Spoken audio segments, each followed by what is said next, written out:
7મા ચેપ્ટરની અંદર અત્યારે આપણે થિયરી એવી સ્ટડી કરવાના છે. અત્યાર સુધી આપણે આગળ કઈ કઈ થિયરી જોઈ ગયા? તો કે સર્કિટની અંદર ખાલી કોણ હતો? રેઝિસ્ટન્સ. ત્યારે પ્રવાહ કેટલો મળતો હતો? સર્કિટમાં ખાલી કોણ હતો? ઇન્ડક્ટર. તો કેટલો મળતો? ખાલી કોણ હતું? કેપેસિટર. તો પ્રવાહ કેટલો મળતો? રેડી? હવે તમે R, L અને C આ બધાને અલગ અલગ સ્ટડી કર્યો ને, આ બધાને કમ્બાઈન લઈ આવો. શું કરીએ આપણે? કમ્બાઈન. તો હું કરીશ અહીંયા ઇન્ડક્ટર લઈશ, એની સાથે શ્રેણીમાં કોને જોડી દઈ? કેપેસિટરને. અને એની સાથે આપણે કોને જોડી દઈએ? રેઝિસ્ટન્સ. તો આ થઈ ગયું ઇન્ડક્ટર, કેપેસિટર અને રેઝિસ્ટન્સ. આ ત્રણે ત્રણ શ્રેણીમાં આવી ગયા. કેવા આવી ગયા? તો આને કહેવાય LCR શ્રેણી પરિપથ. આની સાથે હજી તમારે વોલ્ટેજ લગાવવાના બાકી ને, તો આપણે અહીંયા લગાવી દઈએ ને, એટલે એને ખોટું ન લાગે કે મને કઈ આપ્યું નહીં. રેડી? આપી દઈએ. કેટલા વોલ્ટેજ આપતા હતા આપણે? Vm sin omega t. આ કયા વોલ્ટેજ છે? AC voltage. કેવા? AC. AC અને DC વચ્ચેનો ડિફરન્સ તો ખબર છે ને કે ભૂલી ગયા? AC અને DC વચ્ચેનો ડિફરન્સ રિતિક રોશન યાદ આવ્યો કઈ કે નહીં આવ્યું? હું હતો AC કા કોને કહેવાય? AC કરંટ કોને કહેતા હતા? અગર અહીંયા એક રેઝિસ્ટન્સ છે અને અહીંયા અગર બેટરી લગાવી દો, રેડી? આ 20 વોલ્ટની બેટરી, આ કોણ છે? A અને B. અહીંથી સ્વિચ ઓન કરો તો દર વખતે કરંટ કઈ બાજુ જાય? A થી B જાય ને. કરંટની ડાયરેક્શન એક જ રહી, એ ચેન્જ થાય નહીં. અગર અહીંયા ઓલ્ટરનેટિંગ વોલ્ટેજ લગાવી દો તો ઓલ્ટરનેટિંગ વોલ્ટેજની ખાસિયત શું હતી? એનો વેવફોર્મ આવું હતું ને, તો એમાં પોઝિટિવ હાફ અને આ નેગેટિવ હાફ સાયકલ. તો જ્યારે પોઝિટિવ હાફ સાયકલ આવે ત્યારે આ છેડો કેવો થાય? પ્લસ. આ કેવો થાય? કરંટ કઈ બાજુ જાય? A થી B. કઈ બાજુ જાય? A થી B. ક્યારે? પોઝિટિવ હાફ હોય ત્યારે. પછી આ નેગેટિવ હાફ આવે ત્યારે આ પ્લસ થઈ જાય ને આ કોણ થઈ જાય? માઇનસ. તો હવે કરંટ કઈ બાજુ? B થી A. પછી પાછો કોણ આવશે અહીંયા? Positive half. પછી પાછો કોણ આવ્યો? તો પોઝિટિવ આવે પાછો A થી B, B થી A, A થી B, B થી A. એટલે આ કોણ હતો આપણો? રિતિક રોશન. પેલું મૂવી હતું કહો ના પ્યારે. આવું બોલતા નહીં જ્યાં ત્યાં મારશે કોઈ. આ તમે લોકો પાછા નીકળે કહો ના પ્યારે, પછી એમ કે હું તો મૂવી નામ બોલતો. ભાઈ મારો વિડીયો જે જોતા હોય ટ્રાય નહીં કરતા, બરાબર? અને તમને માર પડે મને કમ્પ્લેન નહીં કરતા. ક્લિયર? આવું બધું થઈ જાય ભાઈ. અત્યારે ઉંમર છે, કઈ નક્કી ન કહેવાય. અને આ ઉંમરમાં તો ઘણા નખરા કરતા હોય, પણ આના વિશે બહુ બધા વાતો નથી કરતા. બધા શરમાય બહુ. એટલે તમારા જે પ્રોબ્લેમ છે ને, તમે જે એજમાં જે પ્રોબ્લેમ ફેસ કરો છો ને, જેટલી જાતના, એની ઉપર હું એક વિડીયો બનાવવાનો છું. જે ટાઈપના તમારા પ્રોબ્લેમ છે ને, બધા પ્રોબ્લેમ અત્યારે મંગાવવાના શરૂ કર્યા છે બધા પાસે, કે તમે મોકલો જે પ્રોબ્લેમ હોય. આનો એક લિસ્ટ બનશે, એમાંથી જે મેજોરિટી એવા પ્રોબ્લેમ જે બધાને લાગુ પડે છે એનું સોલ્યુશન આપણે આપી દેવું. સૌથી વધારે બધાને કયો પ્રોબ્લેમ લાગુ પડે? ડાયવર્ટ થઈ જવાનું. કે સર અમે વારંવાર ડાયવર્ટ બહુ થઈ જાય, ડિસ્ટ્રેક્ટ બહુ થઈ જાય. કોઈ મોબાઈલમાં, કોઈ બીજી કોઈ વસ્તુમાં, ફરવામાં ઘણા પ્રકાર છે. કોઈ ડાયરેક્શનમાં એટ્રેક્શન થઈ ગયું, આ એજમાં થાય છે, એનો બી ઇશ્યુ છે, પણ એના વિશે કોઈ વાત નથી કરતું. તો એમાંથી બહાર કેવી રીતે આવવું એના ઉપર આપણે એક સ્પેશિયલ વિડીયો લઈને આવીએ છીએ. પ્લીઝ જ્યારે આવે ત્યારે તમે જોજો, તમને તમારું સોલ્યુશન મળી જાય બધાને. પણ અત્યારે આપણે રિતિક રોશનને યાદ કરી લીધા, બરાબર? એને આપણને આ સોંગ ની અંદર શું બતાવ્યું હતું? કયો કરંટ બતાવ્યો હતો? તો એ ડાન્સ ને કયું સ્ટેપ કહેવાય? AC step. કયું? AC step. હવે કહી દઈએ ને, તો આપણે અહીંયા કયો સપ્લાય આપ્યો? એટલે આ બધા ડાન્સ કરવાના. રેડી? એકચ્યુઅલી આ ચેપ્ટર બહુ સિરિયસ ચેપ્ટર છે એવું બધા કહે, બરોબર? ડરે બધા નથી, પણ હું નથી માનતો કે એવું કઈ અઘરું ચેપ્ટર છે. તમે એને શાંતિથી વ્યવસ્થિત સમજશો, મજા જ આવશે. આની અંદર તો તમને ડાન્સ શીખવાડવાની અંદર તમને લગ્ન કરાવ્યા, ફેરા કેટલા ફરે એનું સોલ્યુશન આપ્યું. ઓકે, અત્યાર સુધી એમાં તો 7 ફેરવે, પણ રિયલમાં કેટલા નીકળ્યા? 4. એટલે લગ્ન તો હજી અધૂરા કહેવાય, 3 પૂરા કરવા પડે ને. તો એ ક્યાં થાય એનું બી સોલ્યુશન આપ્યું ને. પણ અહીંયા ચેપ્ટર આપ્યું, મહેનત આપ્યું. રેડી? તો તમે આ સપ્લાય અહીંયા ઓલ્ટરનેટિંગ સપ્લાય આપી દીધો ને. હવે કોને કોને લગાવી દીધા? LCR. આપણે શું કરવું છે આની અંદર કરંટની વેલ્યુ કાઢશું પણ ફેઝરની રીતની મદદથી. કોની? ફેઝર. આ ફેઝર એટલે હું ફેઝર એટલે હું તાનો ગુજરાતી બહુ જોરદાર છે. હું તો સદિશ. સદિશ ખરો પણ કેવો? ભાઈ અત્યાર સુધી આપણે એવું માન્યું હતું સદિશ એટલે આમ એક જગ્યાએ ગોઠવી દીધો, વાત પતી ગઈ. હવે એવો સદિશ જોયો છે જે અહીંયા રાઈખો કરો પછી ઘૂમતો હોય. ઘૂમી શકે? ઘૂમી શકે. કેવી રીતે? તો કે ભાઈ આપણી પાસે વોલ્ટેજ, અગર વોલ્ટેજ છે માની લો, તો વોલ્ટેજ ની અંદર અહીંયા સાઈન થીટા છે. એકચ્યુઅલી સાઈન થીટા એટલે સાઈન 0 લઈ લે તો આ ડાયરેક્શનમાં જેવું માની ચાલે. અગર સાઈન 90 લઈ લો તો અહીંયા ક્યાં ગોઠવવો પડે? 180 લઈ લો તો આ રીતે ગોઠવવો પડે. પછી 270 લઈ લો તો અહીંયા રાખવો પડે. 360 અહીંયા રાખવો પડે મારે. એનો મતલબ એમ કે અગર હું આને એઝ અ વેક્ટર તરીકે બતાવું અને પછી એમાં એંગલ ચેન્જ કરીશ, અગર એંગલ કન્ટિન્યુ આમ ચેન્જ કરતા જઈએ તો એ સદિશ કેવો રહેશે? ઘૂમતો રહે કે નહીં? તો એને શું કહેવાય? ઇંગ્લિશમાં શું કહેવાય? ફેઝર. ફાઝર નહીં. શું આવે? પછી આપણું ઇંગ્લિશ બહુ ડેન્જર. શું આવે? સર ફેઝરમાં તો ઈ આવે. શું આવે? ઈ આવે. તો નોલેજમાં શું આવે? પેલા એન આવે કે કે આવે? આ તો હું બોલાય નોલેજ બોલે તો નોલેજ જ બોલે. અમુક લેટર સાયલેન્ટ હોય. તમને એક સર આપણે અહીંયા એવા હતા શીખવાડ્યું હતું ને બધું. હા, સી શોર શોર યાદ છે? હા. ચલો આપણે શું કરવું છે આની અંદર કરંટ કેટલો છે કાઢો, પણ કોની મદદ લેવાના? ફેઝરની રીતની મદદ લેવાના ને. ચલો આપણે એવું ધારી લઈએ કે અહીંયા કરંટ કેટલી છે? I. Is it clear? આના બે એન્ડ વચ્ચે વોલ્ટેજ કેટલા હશે? ઇન્ડક્ટર પાસે. તો એમ કે સર મારી પાસે VL, આની પાસે VC. એમ કે સર મારી પાસે VC છે. શું છે? VC. અને અહીંયા VR. Is it clear? અગર હું આ ત્રણ વોલ્ટેજ જે આ એન્ડ વચ્ચે મળ્યા મને, આના છેડા વચ્ચે અહીંયા ને અહીંયા, આ ત્રણ નો સરવાળો કરો તો આના બરાબર આવે ને? તો કે હા. એટલે આપણે લખી શકાય VL VC VR બરાબર હું લખી શકાય V લખી શકાય. કોઈને કઈ પ્રોબ્લેમ નથી ને? પાક્કું ને? Okay done. ચલો VL બરાબર શું થાય તો આપણને એ બી ખબર છે કે VL બરાબર એકચ્યુઅલી I into R મુજબ હું લખવા જાઉં તો I into આનો અવરોધ આપણે આગળ સૂત્ર જોઈ ગયા XL. રેડી? પછી અહીંયા VC બરાબર લખવો હોય તો I into આનો અવરોધ કેટલો લેતા હતા આપણે? XC ને. અને અહીંયા આવું થાય કે ન થાય? થાય ને? તો ઓકે, આપણને આટલી વસ્તુની ખબર છે. તો હવે આપણે કાઢીએ કેવી રીતે. આની અંદરથી કરંટની વેલ્યુ કાઢશું. આપણે આ બધાને ફેઝરની રીતની મદદથી એક સમતલમાં મતલબ બતાવશું. રેડી? તમને ખબર છે કે સર્કિટમાં ખાલી રેઝિસ્ટન્સ હોય, ઓકે, તો કોણ આગળ ને કોણ પાછળ હતું યાદ છે ને બધાને? ઓકે, ચલો હું અહીંયા બતાવું છું, ધ્યાનથી જોજો. ચલો માની લો કે આની અંદર સર્કિટમાં પ્રવાહ જે છે એની વેલ્યુ આપણે ધારી લઈએ કે કેટલી છે? I બરાબર Im sin omega t plus phi છે. કેટલી છે? Im sin omega t plus phi. Is it clear? આ જે તમારી x એક્સિસ છે એની સાથે કરંટે કઈ ખૂણો બનાવેલો છે? કેટલો ખૂણો બનાવેલો છે? Omega t plus phi. એટલે અહીંયા હું અગર કરંટને અહીંયા બતાવું તો 0 ખૂણો હોય તો અહીંયા બતાવે, પણ 0 નથી, કઈ ખૂણો છે તો થોડો ઉપર બતાવશું. તો આપણે અહીંયા કરંટને શો કરી દઈએ આ રીતે. Is it clear? આ કોણ છે આપણો? Current I.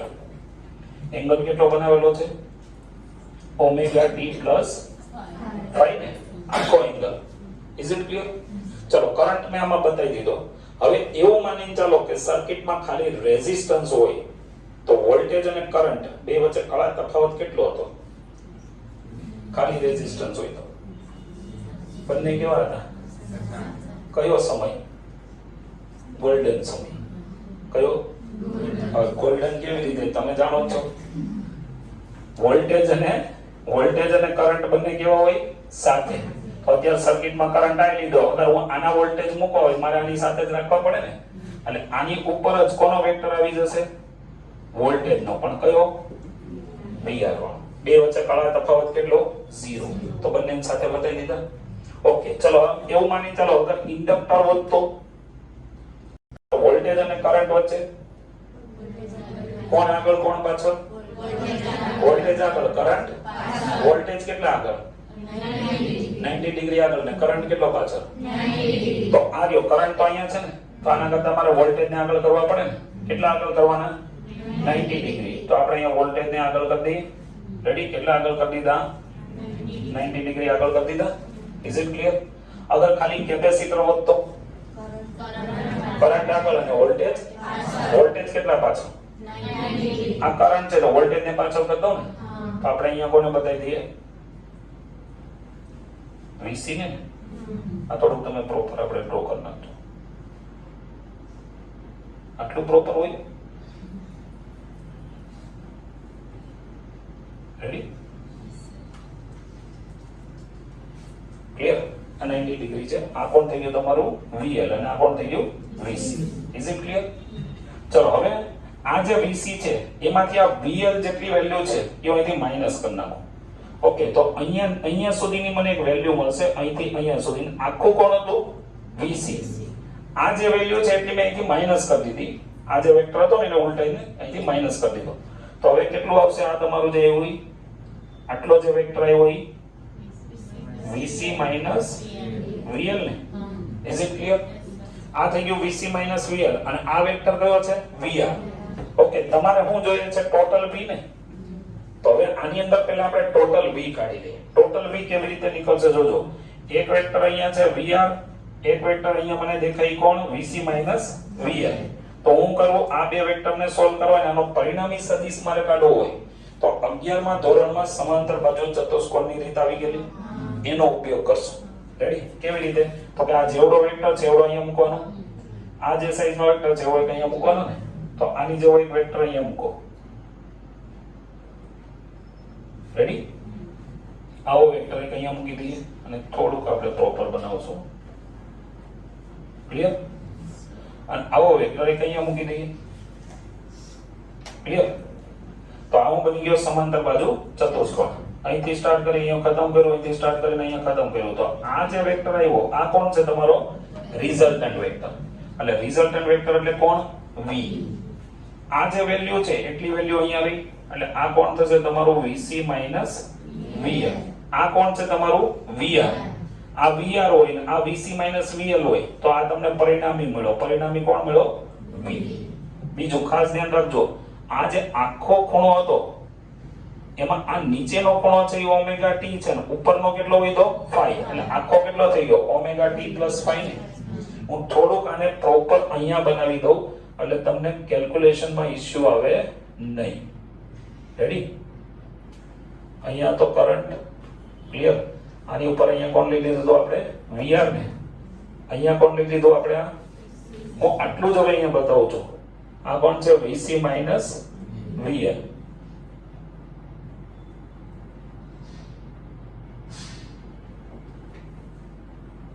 VC minus VL અને આ કોણ છે આપણું VR તો હવે આ જે લાઈન રહી આવું આવશે તમને V આપે ને ઓકે ડન ચલો આ ટ્રાયેંગલ જે તમને દેખાય આ ટ્રાયેંગલ એમાં આ રહ્યો phi is it clear A triangle ને આપણે કઈ નામ આપી દઈએ suppose A B and C તો એમાં મારે AC કાઢવું હોય AC તો કેવી રીતે કાઢશું પાયથાગોરસ પ્રમાણ નીકળે ને શું આવશે બ્લુ તો ત્રિકોણ ABC માટે AC સ્ક્વેર બરાબર હું લખું AB સ્ક્વેર વત્તા ચલો AB સ્ક્વેર કોણ છે VR ને તો અહીંયા હું લખું VR નો સ્ક્વેર પ્લસ BC એટલે VC માઈનસ VL નો સ્ક્વેર અને આ કોણ હતું V ને પરિણામી વોલ્ટેજ એટલે આ V નો સ્ક્વેર ને ઓકે ડન આને એમ નામ લેવા દો V સ્ક્વેર બરાબર VR એટલે આયા જોર સે બોલો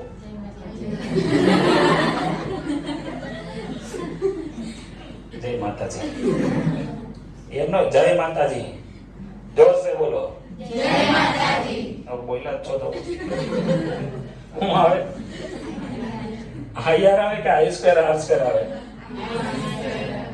I સ્ક્વેર R સ્ક્વેર ને સ્ક્વેર કરવાનો છે, સોગંદ ખાવાના છે. I સ્ક્વેર એમ કે નો કે તો સોગંદ ખાવાની વાત છે, માતાજીના સોગંદ.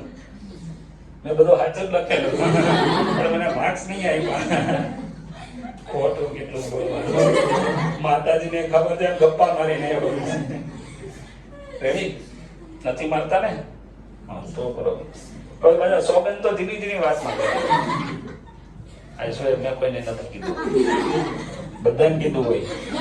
સોસાયટીમાં ઢંઢેરા પીતા હોય કે આ 5 છોકરીઓ પાણીપુરી ખાધી હતી. રેડી? અહીંયા હવે VC અને VL તો ખબર ને અહીંયાની હબી કોણ છે? XC minus I XL square ને આમાંથી I સ્ક્વેર ને બહાર કાઢ્યો તો V સ્ક્વેર બરાબર I square R square plus કોણ એવું બહાર? I square. અંદર હું લીધું XC માઈનસ XL નો સ્ક્વેર એઝ ઇટ ઇઝ. આપણે I હોદો તો આ બંનેમાંથી I સ્ક્વેર કોમન નીકળે તો V સ્ક્વેર બરાબર I સ્ક્વેર અંદર હું લીધું R square plus XC minus XL નો સ્ક્વેર ને કારણ કે I ને કરતા બનાવાય ને તો I સ્ક્વેર એટલે આપણા સમ બરાબર V square upon R square plus XC minus XL નો સ્ક્વેર. તમારે સ્ક્વેર થોડી ગયો તો હમ થોડી ખાવાનું હોય એટલે સ્ક્વેર હટાવો. સ્ક્વેર નહીં શું કહેવાય? સ્ક્વેર કહેવાય. તો આપણે સ્ક્વેર હટાવી દઈએ. શું આવશે? I બરાબર આનો સ્ક્વેર બી હટી જાય ને, આ રૂટમાં નાખો એટલે શું આવશે? V upon under route R square plus શું આવશે? XC માઈનસ XL નો સ્ક્વેર. આ મહત્તમ વોલ્ટેજ હોય. કયો હોય? કારણ કે આપણે અહીંયા મહત્તમ એટલા માટે કે sin ઓમેગા t ની કિંમત મહત્તમ કેટલી હોય? 1 હોય. એટલે આપણે અહીંયા V જ લીધેલો તો મહત્તમ વોલ્ટેજ મળી ગયા. આ અગર તમારા વોલ્ટેજ હોય તો આ નીચેનો આખું પદ શું હોય? રેઝિસ્ટન્સ હોય ને. તો નીચેનો આખું પદ રેઝિસ્ટન્સ બતાવે છે. કોનો કોનો રેઝિસ્ટન્સ છે આમાં? રેઝિસ્ટન્સ કોનો કોનો છે?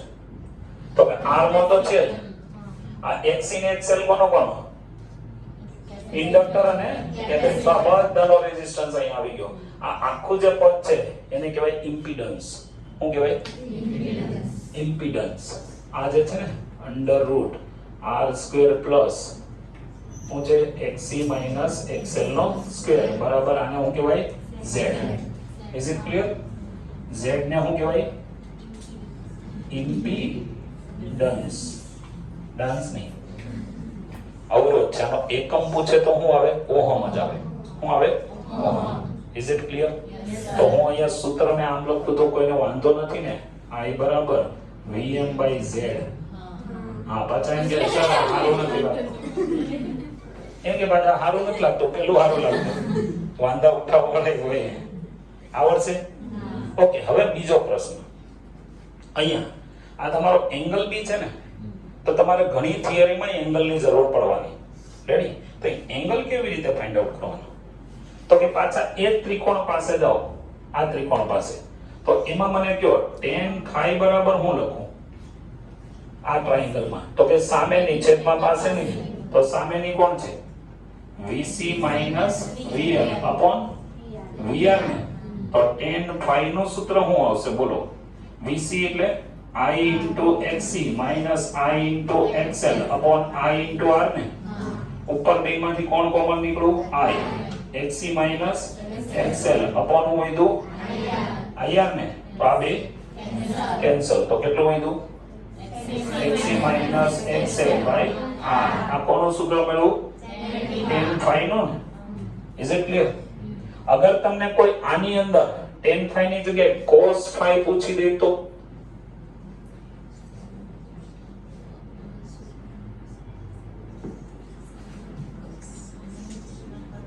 બોલો જલ્દી. પાસેની છેદમાં કર્ણ. આ તો આરી પાસેની આર્યો કર્ણ. તો પાસેની કોણ છે? VR. કર્ણ કોણ છે? V. તો હવે આમાં કેવી રીતે કાઢશું? VR એટલે I into R. હું હવે I into R અને V એટલે total current into total resistance ને I હું હવે R by Z. આ જો પાછું અહીં છે આ થોડુંક આપણે એક્સ્ટ્રામાં અહીંયા નાખીએ છીએ આ બધું ક્લિયર, બધું મિક્સ ન થઈ જાય. રેડી? જે લોકો આ વિડિયો જોવે છે એ બી ધ્યાન રાખજો, આપણી થિયરી અહીંયા છે, આ થોડુંક આપણે એક્સ્ટ્રા આ કેલ્ક્યુલેશન તો ઠીક છે, આ થોડુંક એક્સ્ટ્રા કેલ્ક્યુલેશનમાં આપણે જાય છે. અગર આમાં sin phi પૂછી દે તો હજી એ બી લઈ લઈએ. ક્યાં છે જગ્યા કે અહીંયા લઈ લો, આવે છે આમાં sin phi એ હું આવશે બોલો તો? ઓકે, સામેની છેદમાં કરણા ને VC minus VL, VC minus VL upon V ને એટલે હું આવશે I into XC minus I into XL upon I into Z ને આ કેન્સલ ને એટલે હું વધ્યું XC minus XL by Z. Is it clear? તો આ તમને કોણ મળી ગયો અહીંયા? sin phi. તો આ કોઈને કોઈ જગ્યાએ તમારા સૂત્ર આવવાના છે જ યુઝમાં. રેડી?